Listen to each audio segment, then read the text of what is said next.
ဒီနေ့မနေ့အစထားတဲ့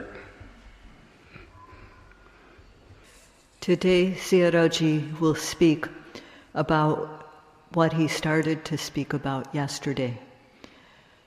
That there are two very important factors involved in Aradha-virya. And these are the effort to get the mind to reach the object, the factor of ardent effort to push the mind to reach the object, and the jhanic factor, which causes the mind to aim accurately at the object. And for every yogi, accomplishing these two factors is very important. So when one applies aiming and effort, the mind becomes clean and sati arises naturally. Together with sati is momentary concentration, khanika samadhi. The mind becomes collected. And when these factors have good momentum, then the mind comes to know, the mind becomes concurrent with the object. That is, it meets the object exactly and stays with it. And at that time, one starts to know the nature of mind and matter, of nama and rupa. So the yogi continues to do the work of applying aim and effort and continues to know more about nama and rupa, mind and matter. How these arise due to causes, how these are related as cause and effect. And with this basic knowledge, a person who has this knowledge as the base starts to develop vipassana knowledge, because that person comes to know how these phenomena, mind and matter, nama and rupa, arise and then pass away, and how these mental and physical phenomena which arise and pass away are unsatisfactory, they are suffering, and that there is no inherent self, there is no self in this, it's just process. This is the beginning of vipassana knowledge. When we sit and put our attention on the abdomen, when the abdomen rises, there's stiffness and tension. And when the abdomen falls, there may be movement or vibration. And these characteristics are the work of one of the four great elements. This is how one of the four great elements appears to us. But because these are covered over by the form of the abdomen, the shape of the belly, or the manner, the position of the abdomen, that it rises, expands, or collapses and falls, because these concepts cover over the true nature, we don't see it at first. So there are three levels on which we know: shape, form and shape, manner or position, and true nature. These three things are the things that we come to know. We come to know one of these three things when we observe. And in order to be able to know true nature just by itself, without the forms or the manner, to just be able to know the true nature of stiffness, tension, and so on, it's very important to apply effort to reach the object, so that the mind gets to the object. But sometimes our chanda, our zeal or desire, is excessive, and then our effort is too strong and we miss the object. Sometimes our chanda is weak, our desire is weak, and so the mind falls short of the effort. The mind falls short of the object. So therefore we also need to aim as well as applying effort, so that the mind connects with the object accurately.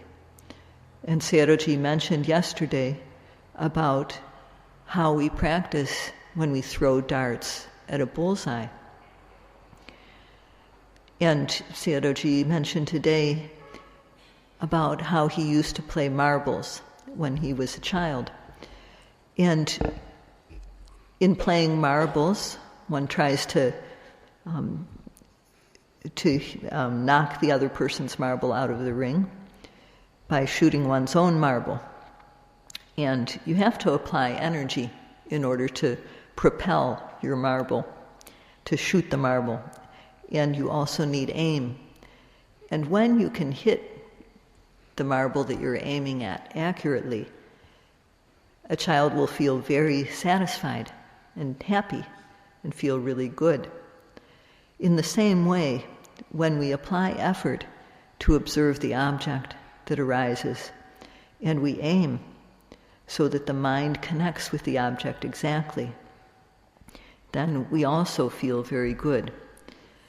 So what's important is always apply effort and aiming each time the object arises. Apply effort and aiming each time the rising arises. Apply aiming and steadfast effort each time the falling occurs. So this is just what we say in English, but it's based on what the Buddha said. It's a simplification to make it easy to understand. It's an expression of what the Buddha actually said. In Burmese, Sayadaw said a rhyme. So we need to have effort so that laziness and the other kilesas do not arise. Effort doesn't give laziness any place to be in our mind and body. And aim is also needed so that the mind will be accurate in connecting with the object. Without aiming, the mind can become withered and shrunken, and due to sloth and torpor, it becomes contracted. But aiming makes the mind fresh. It's the opposite. It makes the mind blossom in the very subtle, gradual way a flower blossoms, becomes open. The mind, too, must always be open. And this is the benefit that we get from making effort and aiming. Another way to look at what we're doing is to look at how, when we have to chop something or slice something, our knife is very important. But if the knife is dull, then it's difficult, if not impossible, to accomplish our task of slicing or chopping, even if we use a lot of effort. So in order to accomplish the task, one has to sharpen one's knife. So one uses a sharpening stone, you have to pour water on the stone and place the knife correctly against the sharpening stone. And then you have to draw it back and forth. You have to hold the knife straight so that you have to hold it in the proper way so that the edge is sharpened accurately. And you have to keep on drawing the knife back and forth against the stone. So this continuous action of, first of all, applying the knife, placing the knife against the stone, and then applying the water and drawing it against the stone, rubbing it against the stone again and again and again, makes the knife sharp. So we have to, if we think about this, the things that are essential are keeping the knife on the stone, keeping it properly placed, and keeping on moving the knife against the stone so that the edge of the knife gradually becomes worn down and becomes sharp. So when we do this systematically, we have no need to wish, may my knife become sharp, may I be able to slice, because all we have to do is pour water on the stone, put the knife properly on the stone, and keep on drawing the knife back and forth on the stone. And then, because we're doing this systematically, the knife will get sharp. So it doesn't happen because we want it to. It happens because we do the work systematically. And in the same way, for the mind to become collected and develop knowledge, we have to always apply effort to observe the arising object. And this is like placing the knife on the sharpening stone. But we also have to keep the knife straight. This is like aiming. And we also have to draw the knife back and forth, rubbing it against the stone, which is like another mental factor too. So in doing this, applying our effort and making aim, again and again, without a break, the mind becomes clean. It becomes free of the obstacles to concentration. And then the kilesas gradually get worn away. They get reduced. They become weaker and weaker. And in particular, the factor that keeps us, that backs off from doing anything good, that is laziness. This is prevented by our effort. And the shrunken, withered mind that occurs due to tina mita, sloth and torpor, this is overcome by aiming. So it is very important for this to be happening every second of the time. We can't just wish, may my mind become collected, may I develop mindfulness, may I develop knowledge. There's no need to do this. All one needs to do is practice systematically according to the instructions. Now it's been more than 2 weeks, so Sayadaw would like the yogis to reflect on yourselves. Do you practice? Do you do the work according to the instructions?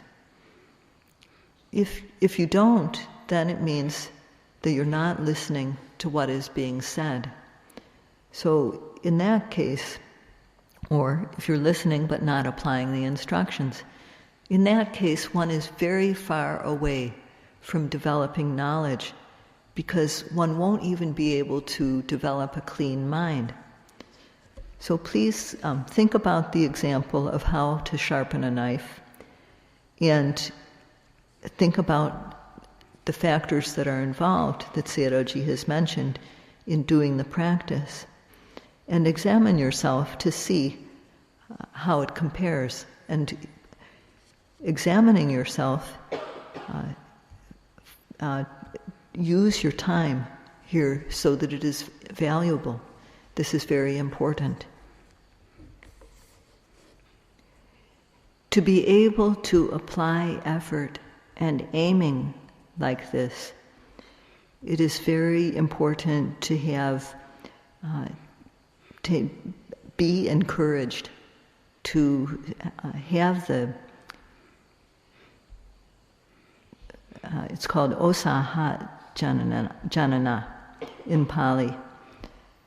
It's very important to sort of get one's spirits roused up in order to get to a point where one can really go all out in the practice. So, by way of encouraging or inspiring the practitioners, one learns about the benefits of Satipatthana, the first of which is the purity of mind, getting rid of the defiling factors called the kilesas, and developing a pure, clean mind.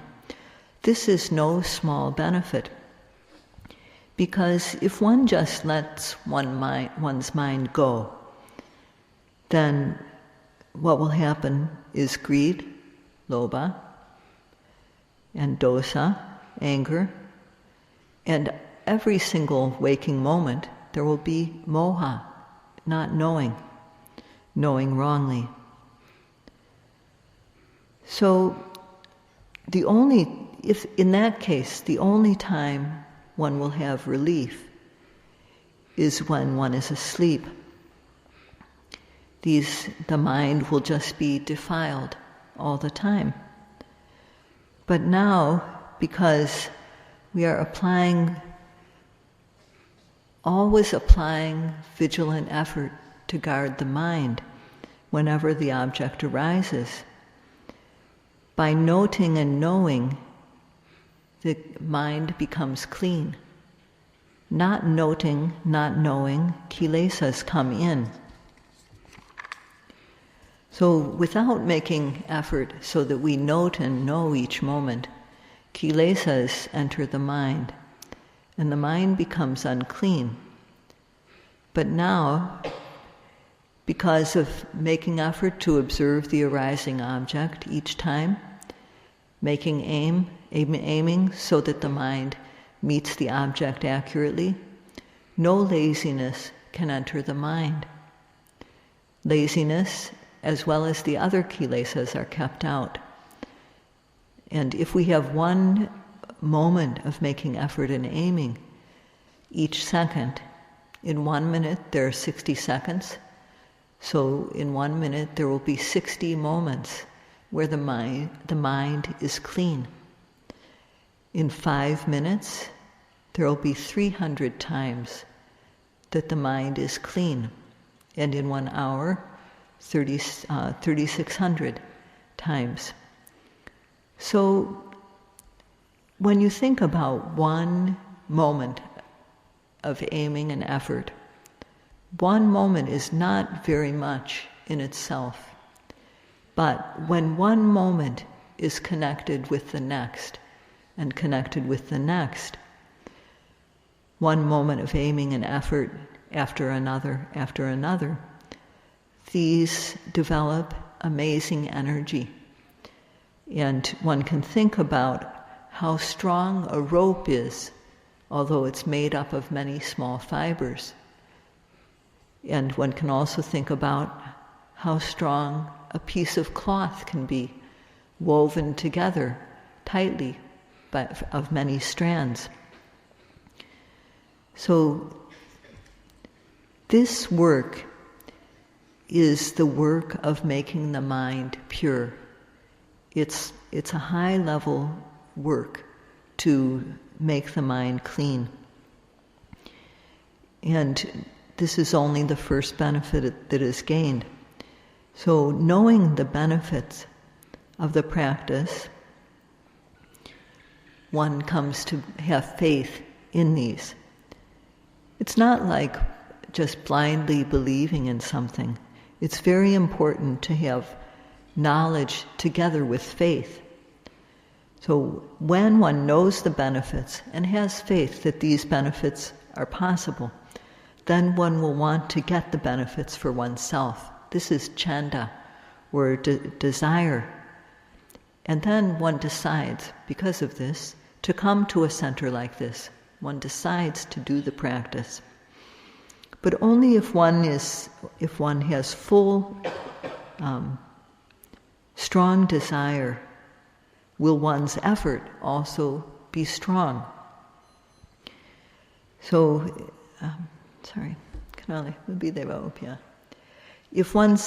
if the effort we apply is just on and off, if we want to do the work but then we stop, if we're just stop and go about applying ourselves, sometimes we want to do it and sometimes we don't, then we won't do the work of the practice.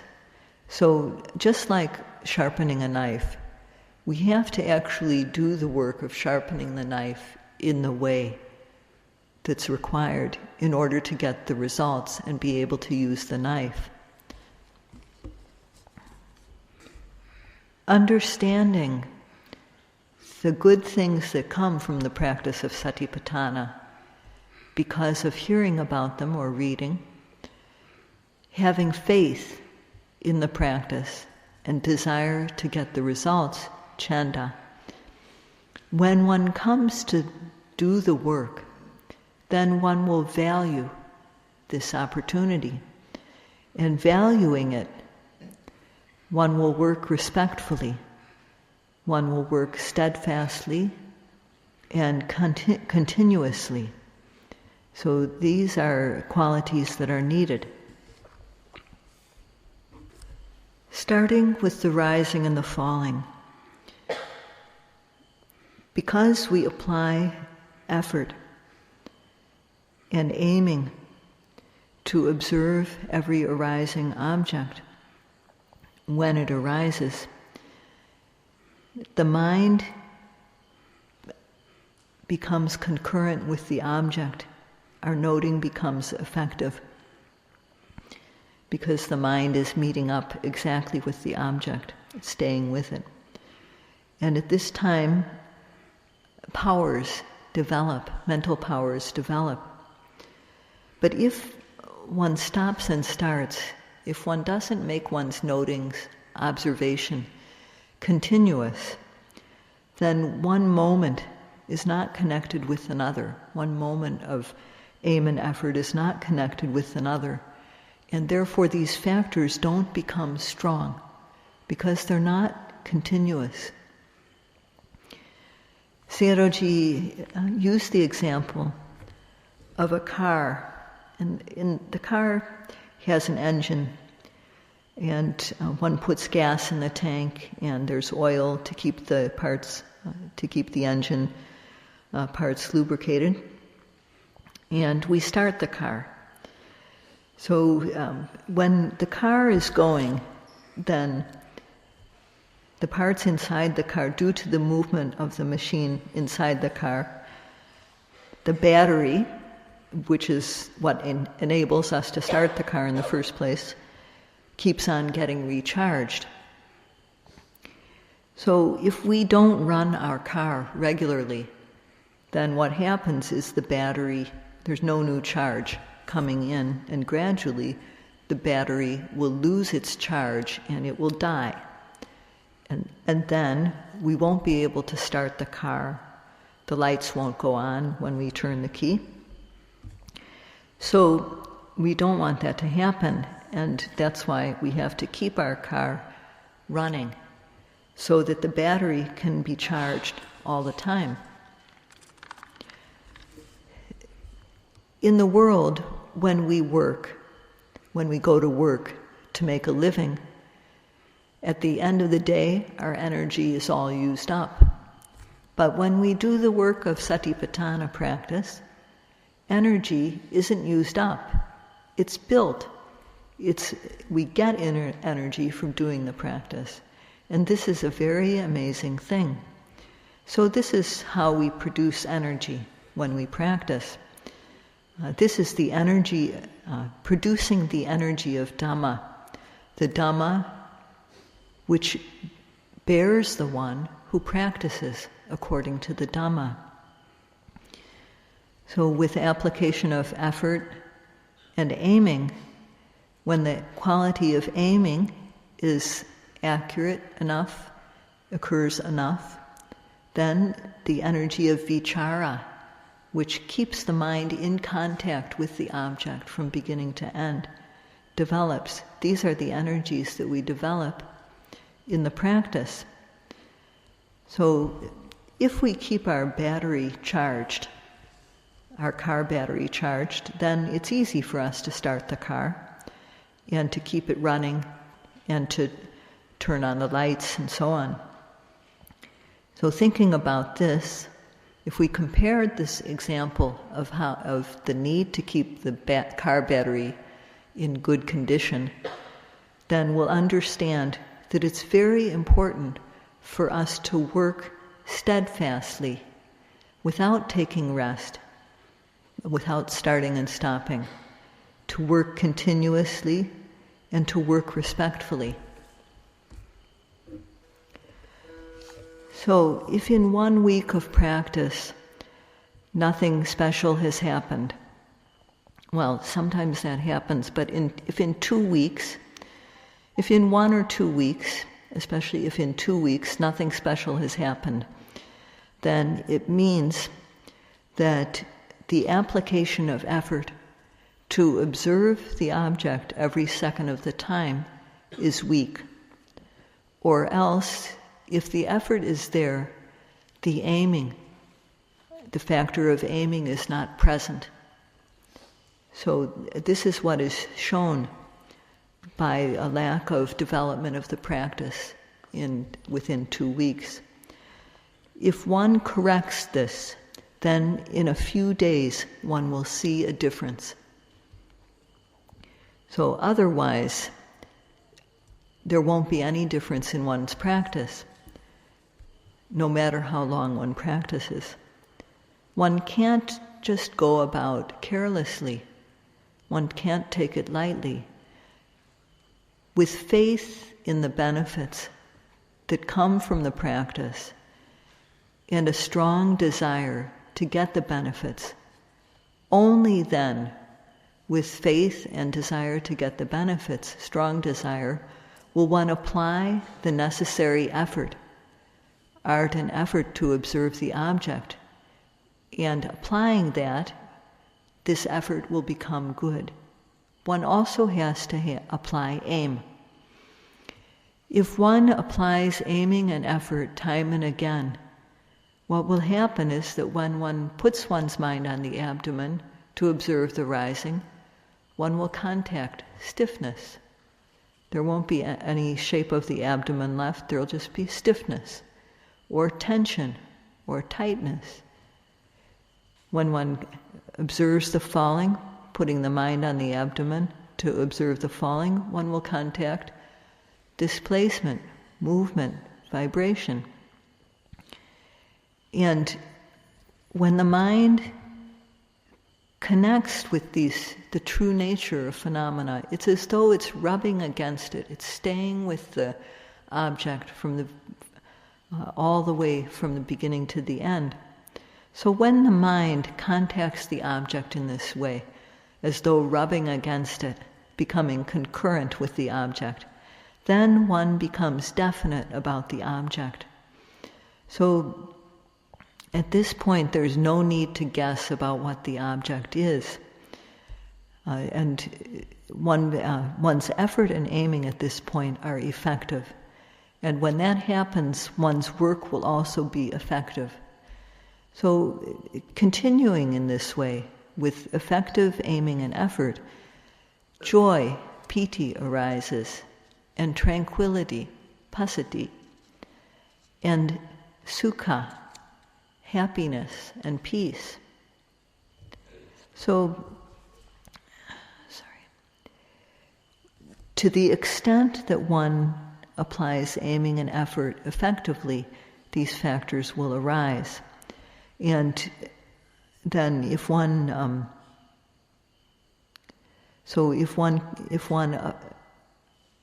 applies strong effort and very accurate aim, these factors of joy, tranquility, and happiness will occur a lot. So when one observes one object after another accurately, seeing what it really is, then there's joy and peace time and again. And as Sayadaw mentioned last night, this happiness that arises is far better than any happiness that is experienced through the senses that humans or devas can experience. It's called amanusirati, this joy that is far better than anything we experience through the senses. And this happens for yogis who practice diligently, with respect and care for the practice, working without taking breaks, working steadfastly. If one reaches this point with where happiness arises, this happiness of the practice, one won't back off from the practice. One will continue to go forward in the practice, working to gain the happiness that is far better than any type of human or deva happiness. And because the time is up, Sayadaw will continue about this tomorrow. That's all for tonight. Sadhu, sadhu, sadhu.